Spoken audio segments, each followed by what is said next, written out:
Today is Monday, March 24th, 2025. I'm Devonne Cornelius, and you're listening to The Edge here on ZIZ Radio 96.1 FM.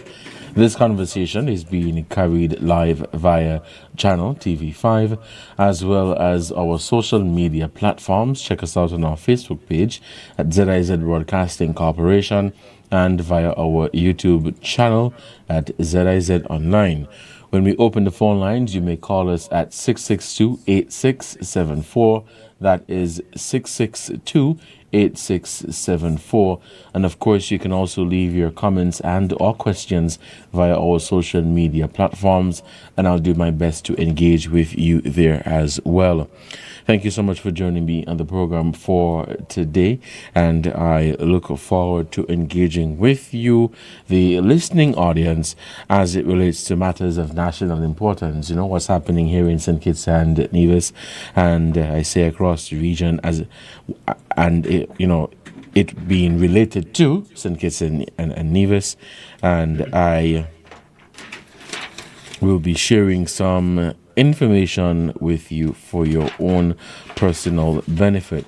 But today I want to look at the Integrity in Public Life Amendment Bill, or the Act, and the bill was recently passed in the National Assembly in an effort to strengthen good governance in St. Kitts and Nevis. So for those of you who are not aware of what the Integrity in Public Life Act is, essentially what it does is to ensure integrity in public life. And so for people who hold those high offices, parliamentarians, head of government ministries and departments, head of statutory bodies, those individuals are held to a higher standard. And so there are certain requirements of them as required by the Integrity in Public Life Act.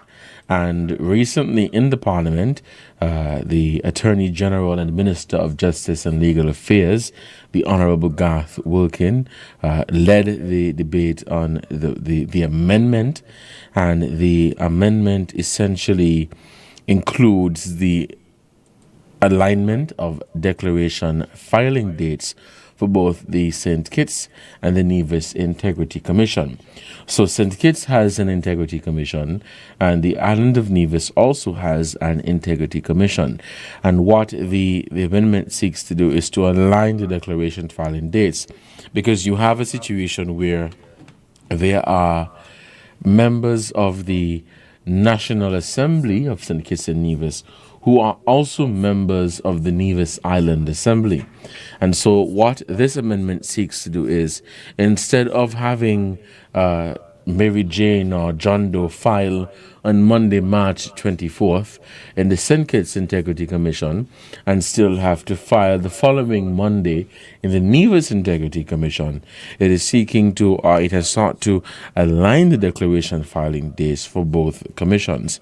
And it says ensuring that individuals such as the Premier and the Leader of the Opposition, the Honourable Mark Bradley, so he's Premier of Nevis and Leader of the Opposition, are no longer required to file separate declarations with two different commissions. And the revised law also refines key definitions, strengthens financial disclosure requirements, and extends the Integrity Commission's discretion to grant deadline extensions under justified circumstances. It is 10 minutes past the 11 o'clock hour. We'll take a break, and when we come back, we'll continue the conversation here on The Edge. Stay with us.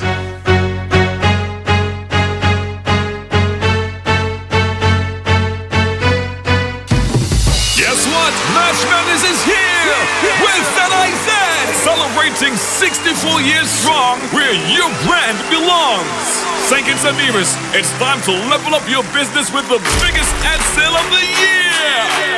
We've got it all at crazy discounted rates. Radio, TV, and social media. Want to make big sales? You need to be where the people are. And guess what? They're tuned into ZIZ, the #1 broadcast network in the Federation. Maximum reach, unbeatable deals, and 64 years of trusted media power. Don't get left behind. Secure your spot now before they're gone.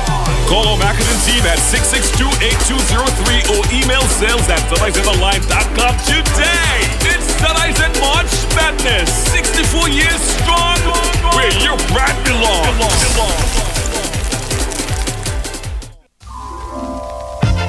Hey, guess what? It's Radio Market. Call in and sell your merchandise. You can negotiate, give and trade. We on radio, internet, and TV. Like us, share us, and subscribe to ZIZonline.com. And remember, we don't sell nothing over $5,000. Join us every Saturday morning at 10 o'clock right here on ZIZ Radio. Call 465-6120, 465-1903, 662-8674, or 718-577-2916. ZIZ Radio, giving back to the people.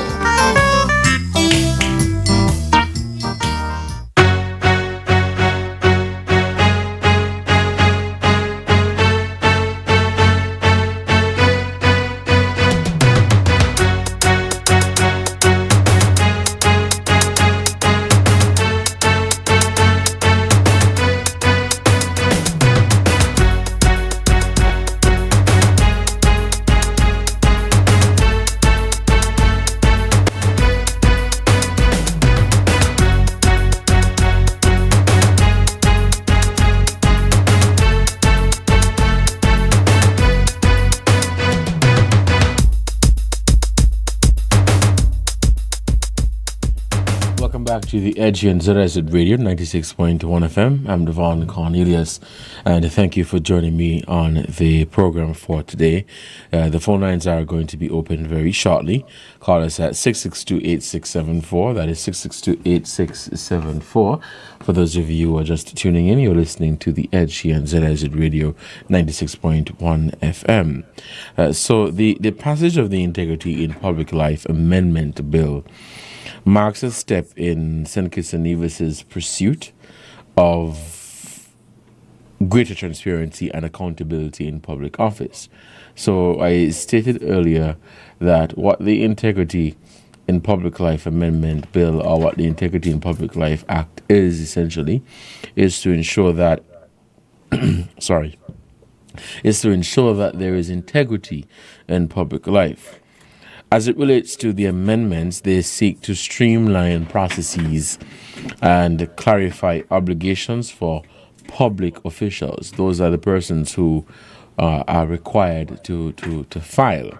And it seeks to address gaps in the original legislation. And so they went back to the drawing board and they said, okay, let us see where we can make some changes. So by aligning declaration filing dates and reducing the administrative burden for officials who previously had to file with two separate commissions, the government has taken a step toward efficiency. So if you're a member of both parliaments, you shouldn't have to file with one commission here and another commission there, and you're basically filing, in some cases, you're basically filing the same information. So the expansion of the list of officials required to file declarations is another move, which is a broader push for accountability. So it includes directors at the K40 level and other senior public servants, bringing more oversight to roles that wield considerable influence. Additionally, the adjustments to the oversight responsibilities between St. Kitts and Nevis aim to eliminate redundancy and ensure a more cohesive approach to integrity management across the Twin Island Federation.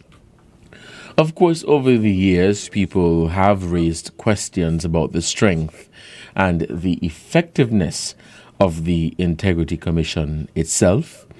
public officials are now required to declare their income, assets, and liabilities, which is a crucial consideration in terms of what happens after these filings are made. But over the years, people have raised concerns about whether these commissions have teeth. So I've filed, I've made my declaration. This is what I have. So I let's say I own 2 properties, or I own a property, and I have a couple $1,000 here or there or whatever. Questions like, does it stop there? Does anyone go to see if Mary Jane or John Doe perhaps really has 2 or 3 or 4 additional properties? Now, in order for the system to be robust, of course, the Commission must not only collect declarations, but having the authority, and I'm not suggesting that they don't, but having the authority to review and verify the accuracy of the information submitted, because nobody would want, or it would be a complete waste of time to have this commission, and it does not have the teeth. So without active scrutiny and investigation of discrepancies, there is a risk that the process becomes little more than a formality. So over the years, people have raised questions and have asked for more clarity as it relates to the consequences of non-compliance, because we know there have been people who have not filed on time. They filed really late, or they waited until the very last minute to file. Well, if you wait until the last minute to file and you're still within that deadline, then you would not be penalized. But what about people who refuse to file?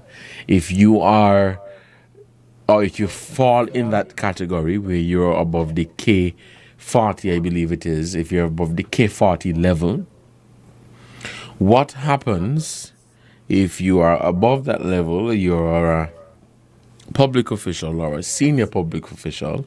What happens if you decide that you're not going to file?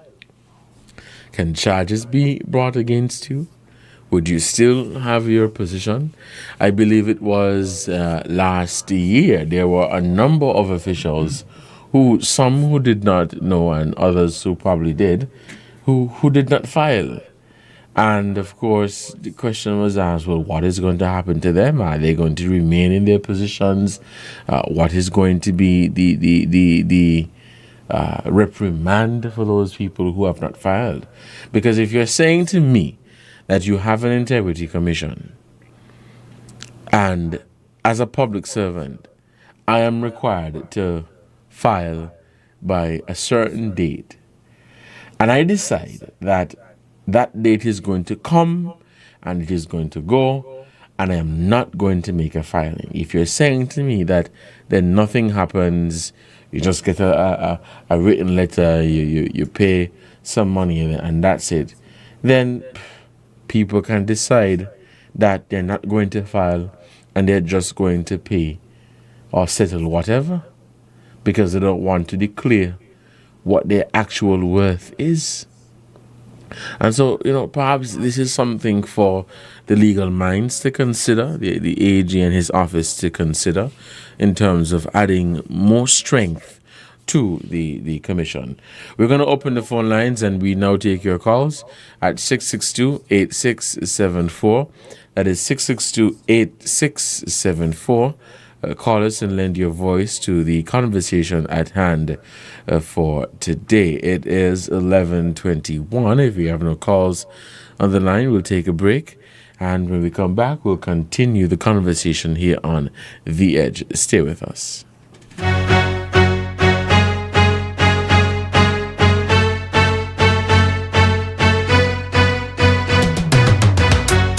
Jeff, you leaving already, boss? You sure you could drive after them drinks? Yeah, I could handle it, Ain't too far from here. I'm gonna take my time.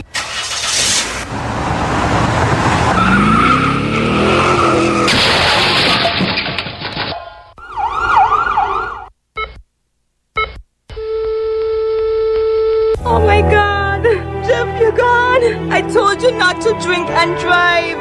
The problem with drinking and driving is the morning after. Drink responsibly. This message was brought to you by the St. Kitts Nevis National Council on Drug Abuse Prevention in collaboration with SKNIS.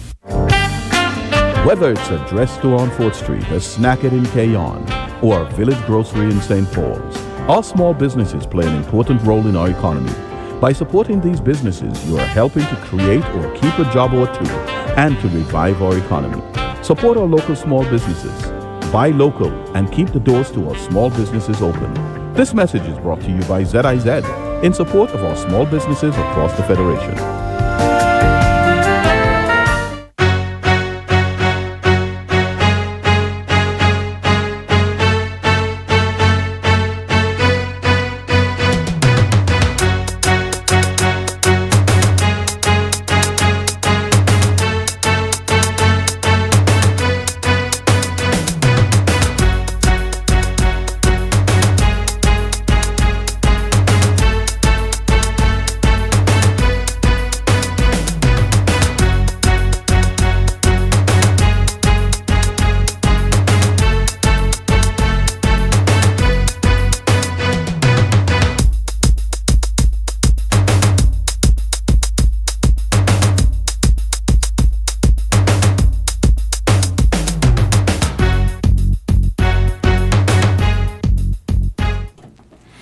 Hello and welcome back to The Edge and ZIZ Radio 96.1 FM. We'll head to the phone lines and we'll take our first call for this morning.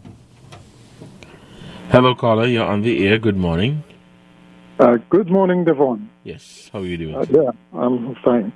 You just raised a question there. Is it just a formality? Okay. Is it just something that you tick a box but not really committed to? Mm-hmm. Right? And I think that is the main question. Actually, you said that the amendments have been passed already.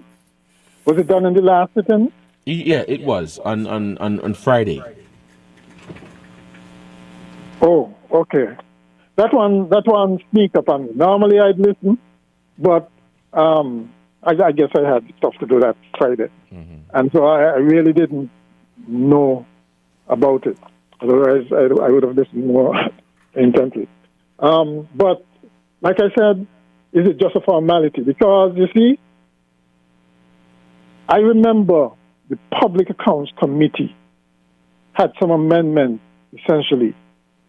And I think it was with the last administration. And instead of strengthening them, they were watered down. Okay? And I'm hoping that is not the case in this. I have to read up the amendments and say exactly what they pertain to. Yeah. But I'm hoping that this isn't the case here because, as you mentioned, it sounded as if you said they were streamlining or coordinating with the federal, the NIA Integrity Commission was coordinating with the Federal Integrity Commission. Yeah. So what the amendment is the alignment of the filing date. So because you have members of the federal parliament who are also members of the local assembly, instead of having two separate dates, when I file in Nevis, I file in St. Kitts one time. Okay. Yeah. From my understanding, that was not the main issue that developed between the lack of, shall we say, coordination or rationalization between the two, the NIA Integrity Commission and the Federal Integrity Commission. Mm-hmm. What I understood surface was the fact that the NIA Commission seemed to have even less teeth than the federal. And so they were shunting things. I think the opposition made a case for something. And they were saying basically we don't have jurisdiction over this and was shunting it to the federal. Okay, yes. You recall? You remember? I recall that, yes. It was an issue, I believe, about Spencer Brand. And the response from the local commission was that they do not have the jurisdiction to deal with that, and it would have to be dealt with from the St. Kitts Integrity Commission, I believe it was. Right. And they were saying, well, Spencer Brand is not a member of the federal parliament. Yeah. So I would have thought that would have been dealt with soonest, right? And that's why I asked about commitment. Okay, once you see loopholes, you're supposed to close them as soon as possible, right? And it's all right to say, well, for convenience, they should only file once. That's more for convenience of the filers more than anything else, okay? But this particular instance that we just made note of, that's important, okay? Because that is foundational. It goes to the heart of what the Integrity Commissions should be about. And it's very unfortunate if they have not dealt with it, okay? And I also hope they would have dealt with oversight of the commission itself, because what it sounded like, if you recall, it was the DPP who actually prompted the Integrity Commission to act. I don't know if you recall when he said he's waiting on the name of the non-compliant people from the Integrity Commission. Yeah, very early when he came in. All right? And he even, I think in the last instance, was it sometime last year, he made a comment that everybody filed or something like that, as if he's the one who is keeping the public abreast of these things, and it should not be. I don't think it should be. I think it should be up to the commission itself to keep the public abreast and say, and issue, shall we say, compliance certificate, and say that, let's say, all the partitions are filed, certain percentage of the senior civil servants are filed, those kinds of things. Not issuing details, right? But those kinds of overarching statistics, I think they should be releasing, rather than just sit there quiet and don't say nothing, right? How we know they're doing the job? Who do they report to? Okay, so I think that needs to be looked at. And finally, the Public Accounts Committee and Freedom of Information. If you're going to be dealing with integrity, right, these are two critical pieces, and they are not being dealt with appropriately. There is not even a chairperson. There isn't even a functioning Public Accounts Committee. That is something in the Constitution, I think it is. And why isn't it functioning? And nobody is saying anything about that, not from the government or the opposition, right? That is why sometimes I feel there's collusion between the two, because they don't want that kind of openness. But that should be a fundamental thing in our democracy, a Public Accounts Committee, so that we know that there's oversight. Okay, and the as it is right now, where you have the opposition leader who is supposed to chair that committee, seems to like he has to walk on thin ice when it comes to the federal, and so there's no impetus for that committee to be formed. And similarly with the Freedom of Information, I get the impression that in order to get information, you have to state why you want it. It is not a case where, well, I'm a taxpayer, I'm a public person, I want information on public affairs, and I must state exactly what I want to do with the information. That's ridiculous. That should not be. It is quite unfortunate that.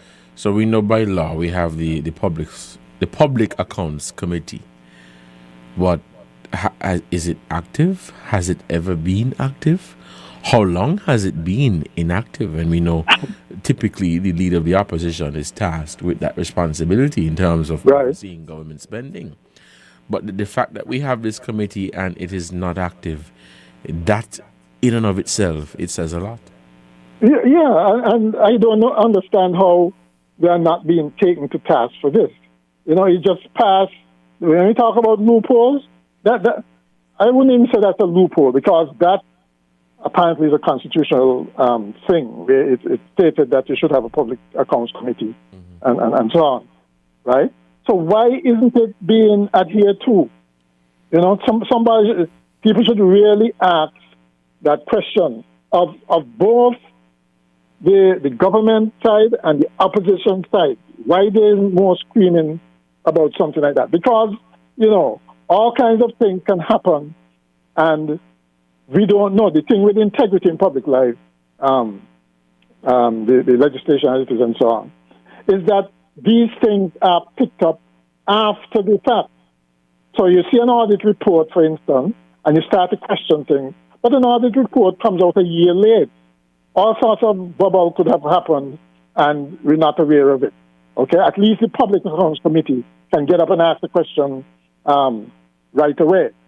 And another thing that, yes, it seems as if it's being strengthened in terms of, I think it's K40 who said, and the statutory corporation people reporting and so on.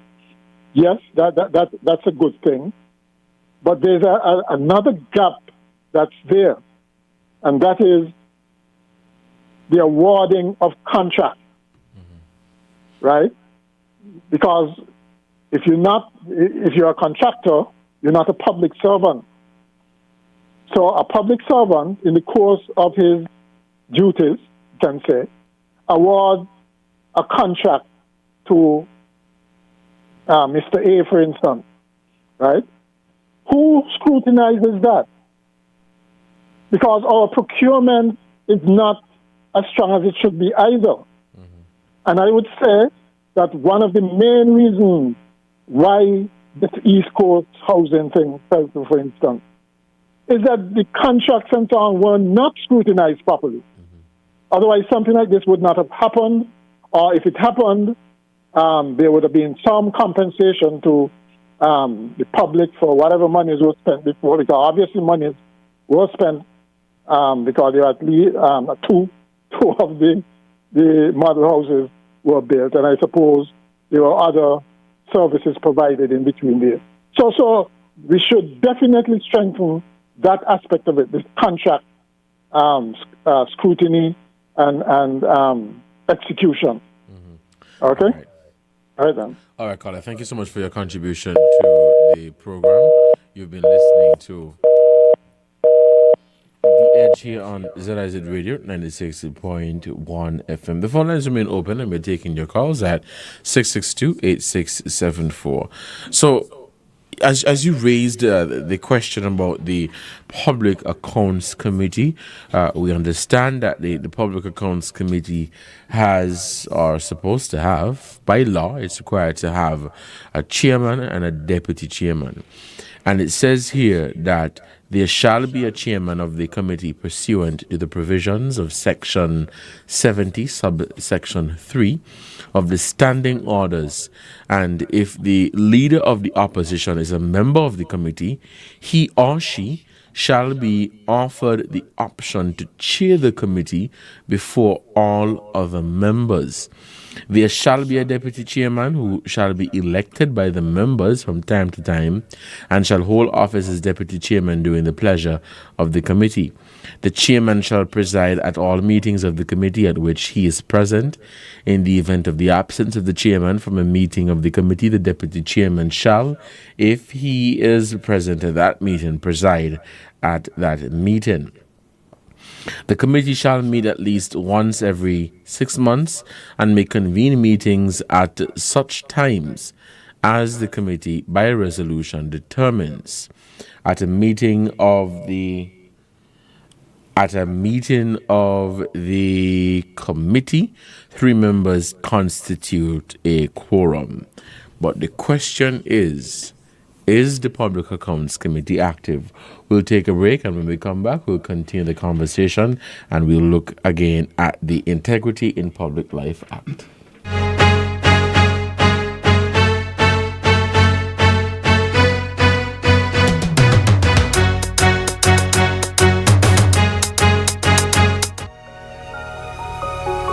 What did you mean earlier about climate change, Mom?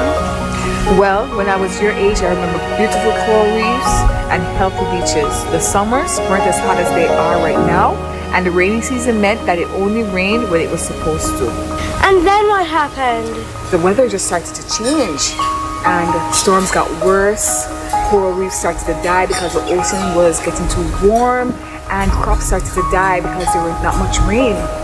You know, we realized as adults that we were doing something that was causing this. What were you all doing? Same thing we're doing now. Not using clean, renewable energy, chopping down too many trees, and even polluting the air with gases such as the gases emitted from our cars when we drive around. We need to help before it's too late, Mom. We can't let it get worse. What can I do? We can raise our voices. With 35 million dreams, aspirations, and futures at risk in Cari Forum, we need your voice in our story against climate change. Acknowledge, commit, act.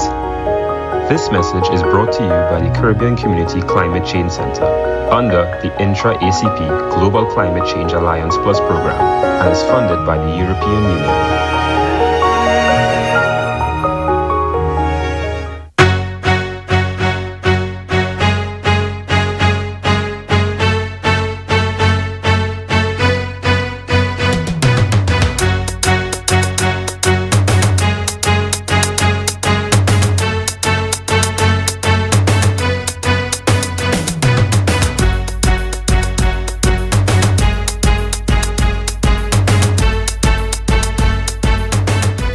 Hello and welcome back to The Edge here on ZIZ Radio 96.1 FM. The phone lines are open and we're taking your calls at 662-8674. Let's head back to the phone lines and we'll take this call. Good morning, you're on the air. Yes, good morning. How are you? I am doing well, thank you. How was your weekend? It was wonderful. And yours? Not too bad. I went to church. Amen. Now, so much a shooting. So much a accident, right? I have to thank the Lord for sparing my life for the mishap I had. Understand? Anyway, he's passing the thing with the plastic last week. Mr. Cornelius, it's not a bad thing. But they don't rush and sign.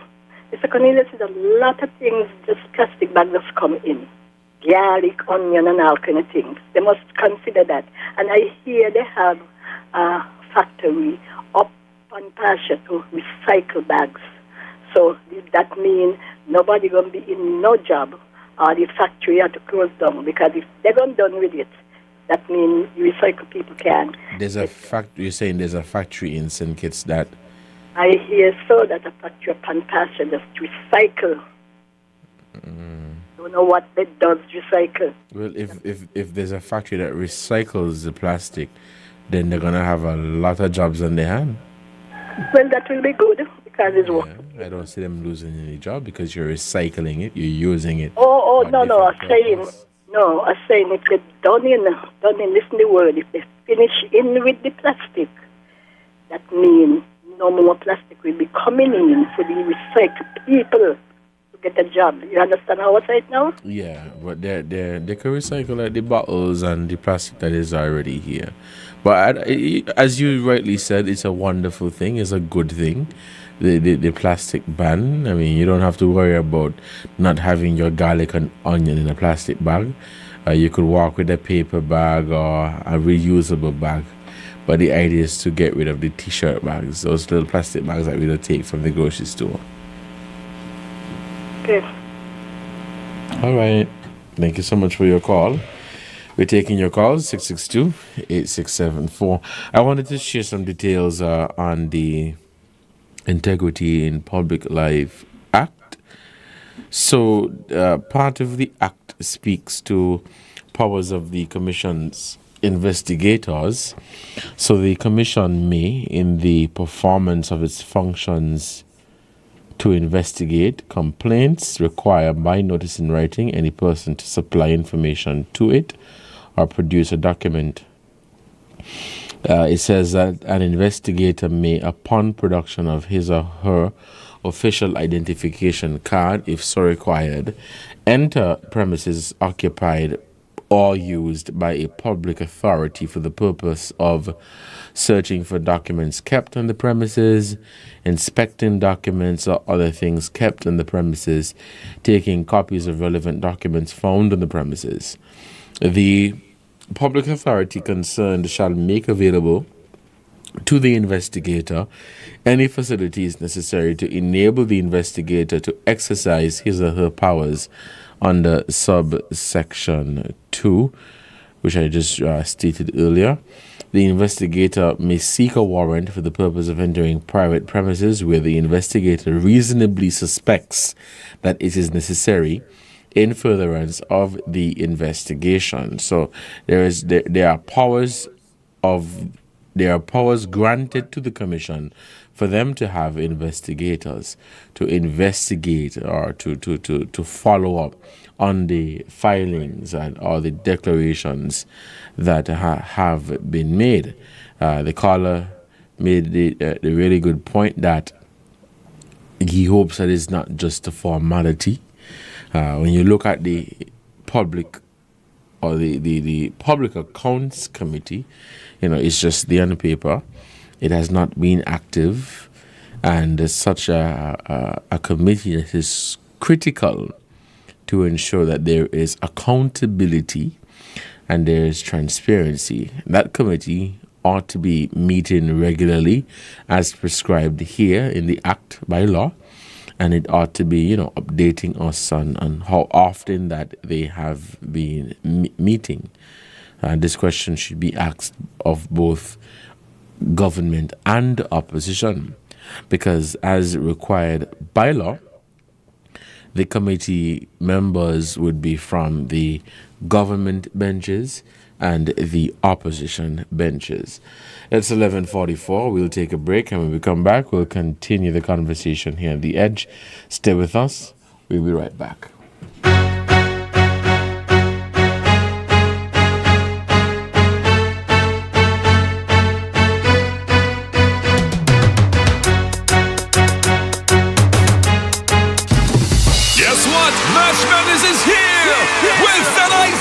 Celebrating 64 years strong, where your brand belongs. St. Kitts and Nevis, it's time to level up your business with the biggest ad sale of the year.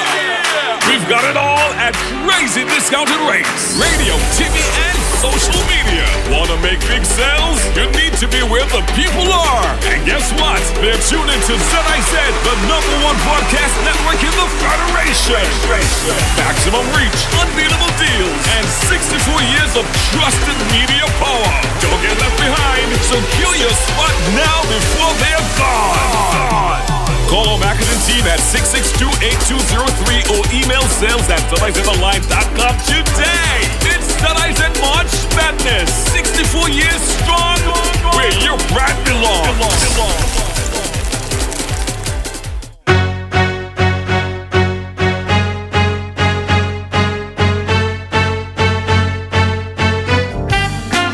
Whether it's a dress store on 4th Street, a snacket in Keyon, or a village grocery in St. Paul's, our small businesses play an important role in our economy. By supporting these businesses, you are helping to create or keep a job or two and to revive our economy. Support our local small businesses. Buy local and keep the doors to our small businesses open. This message is brought to you by ZIZ in support of our small businesses across the Federation.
in already, boss? You sure you could drive after them drinks? Yeah, I could handle it, Ain't it too far from here.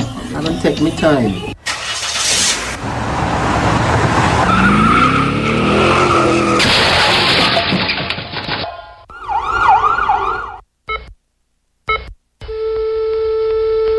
Oh my God! Jeff, you're gone! I told you not to drink and drive! The problem with drinking and driving is the morning after. Drink responsibly. This message was brought to you by the St. Kitts Nevis National Council on Drug Abuse Prevention in collaboration with SKNIS.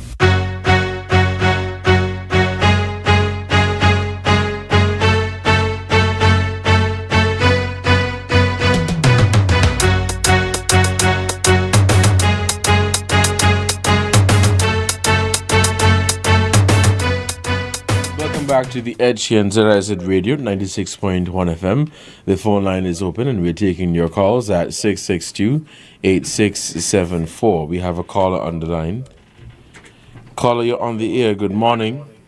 Yes, good morning. I'm just seeking some clarity in relation to the public life thing that we're talking about. And the question I'm asking,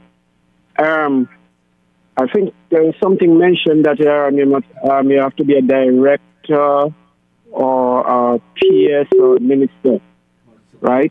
Suppose there is somebody who is not up in that level. But I heard you also mention something about the salary scale. Suppose they're not somebody who is a PS or a minister or up in that level, but they're at the salary scale that was mentioned. Do they have to present the finding as well? I think in our current system, it is unlikely that you are on the salary scale of K40 and above, and you are not some sort of director or permanent secretary or senior public servant. Sorry. So in other words, you can't be. I've never heard of a situation where you are an office clerk and you're on the salary scale of K40, because K40 is really is high. But okay. I'm going to seek clarity from I think in this regard it would be the DPP. But yes, because of how our system is set up in terms of the salary scale and the various positions, you're not going to find someone who is not a director or not a senior public servant and not on the scale of K40 and above or within that specific salary region or scale there. Okay, it's crossed my mind, so I just decided to ask a question. Yes, right. Thank you so much for that. All right. The phone lines remain open. We'll take this call. Caller, good morning. You're on the air. Yes, me again. Mr. Cornelius, with the integrity that is not new. All the government talk about integrity. But you see what happens? When they go in and there's so much of things to lavish with, and they could go away and do all kind of things, then I study that. So this what they come in with ain't not new. Not new. I hope they get it passed and it not come upon them. And the other thing is that something must be over St. Kitts with this lot of accidents. So the shooting cooled down and the accident, because 10 men in one used to say he go in Haiti, but Haiti wants help now. So I don't know why he bring back from Haiti over the country because he come back. All right. Thank you so much for your contribution to the program. I'm not sure what you mean when you say you hope the bill pass. It has already, you just said it's not something new.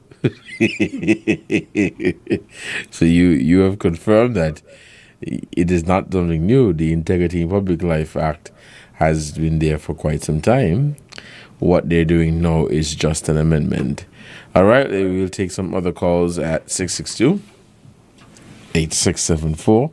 That is 662-8674. It's 11:51, and you're listening to The Edge here on ZIZ Radio 96.1 FM.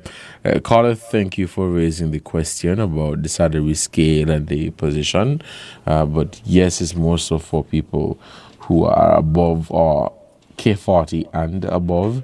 And as I mentioned earlier, you're not really going to find an office clerk on K40 and above.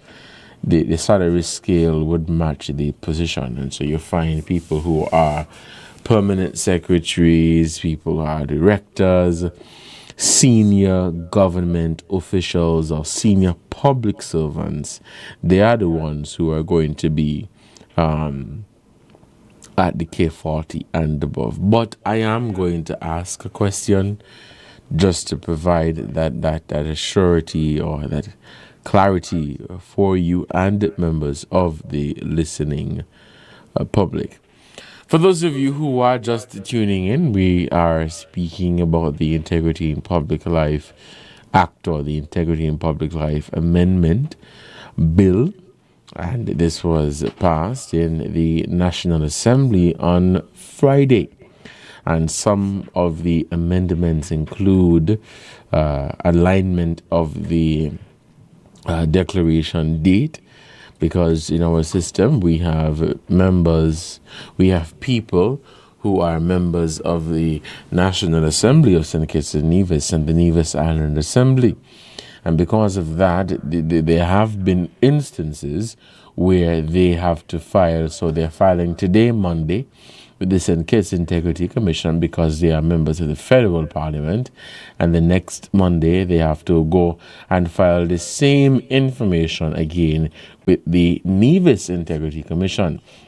And so what this does is ensure that they don't have to, file twice, and assist with the administrative processes and all of these things. So that is some of the changes or the amendments that have been made to the bill. Additional amendments call for the list of public officials obligated to file declarations expanded, as I mentioned, to include the directors as well as other senior public positions such as the cabinet secretary. Oversight responsibilities have been streamlined, with certain Nevis-based entities now falling solely under the jurisdiction of the Nevis Integrity Commission. The 2 new integrity commissioners have also been appointed and will soon take their oaths of office, replacing the outgoing commissioners, Carol Boddy and Dennis Knight, who were commended for their service. According to Attorney General Wilkin, the successful passage of the Integrity in Public Life Amendment Bill 2025, the government of St. Kitts and Nevis continues to build on its vision of a transparent and accountable public service that serves the best interests of its citizens. Let's head back to the phone line and we'll take this call. Hello, caller, you're on the air. Good morning. Hey, Devonne. It is a good thing that they're passing the House thing. When they're gonna pass the medical health scheme that the ordinary man, when they take sick, who go to the hospital and get attendance? That's a good question that you've thrown out there, and I hope that the powers that be are listening. Everything going out, showing out that they're gonna do this, they're gonna do that.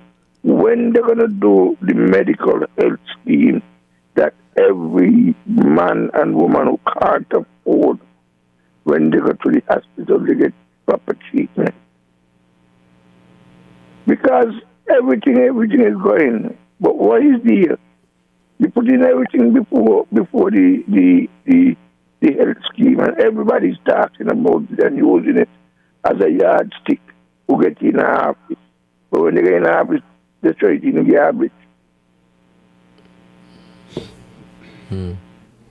Caller, thank you so much for raising that. Yes, that is an issue that has been on the minds of many people in St. Kitts and Nevis.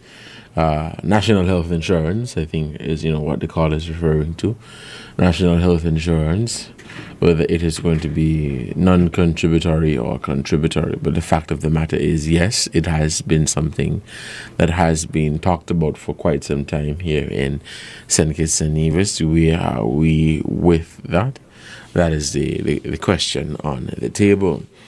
You have been listening to The Edge here on ZIZ Radio 96.1 FM, and I've been your host for today, Devonne Cornelius. Thank you guys so much for joining me on the program for today. Until next time, you guys stay safe. I learned recently that there was a fatal accident here in St. Kitts, I believe over the weekend, and an 18-year-old female lost her life, and so I use this opportunity to extend heartfelt condolences to the family and the loved ones of that young lady who lost her life there over the weekend. Again, as usual, I'm using this platform to encourage you to take it easy on the road, drive with caution, please. I beg of you to exercise caution.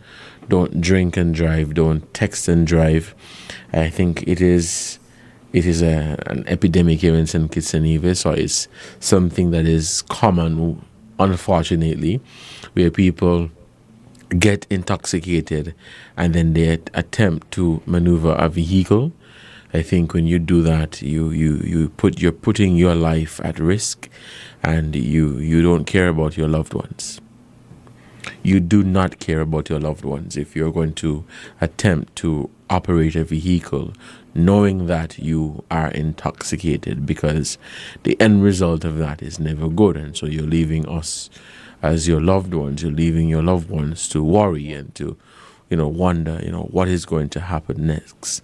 But as usual, I'm encouraging you guys not to drink and drive, not to text and drive, and please drive carefully.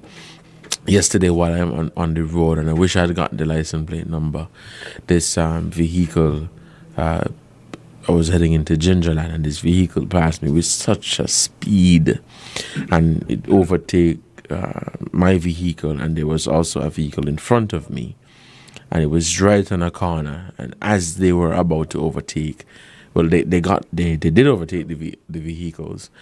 There was another vehicle approaching us, and that could have been a really, really bad accident. So please, guys, I beg of you, take it easy on the road.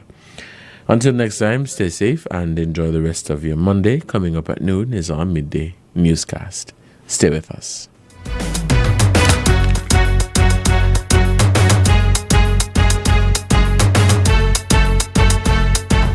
From the heart of ZIZ Radio comes a political talk show like no other. The Edge, with host Devonne Cornelius giving you his take on the biggest stories happening in governance today. Got something to say? Let's hear it. Give us a call at 869-465-2555, Monday to Friday.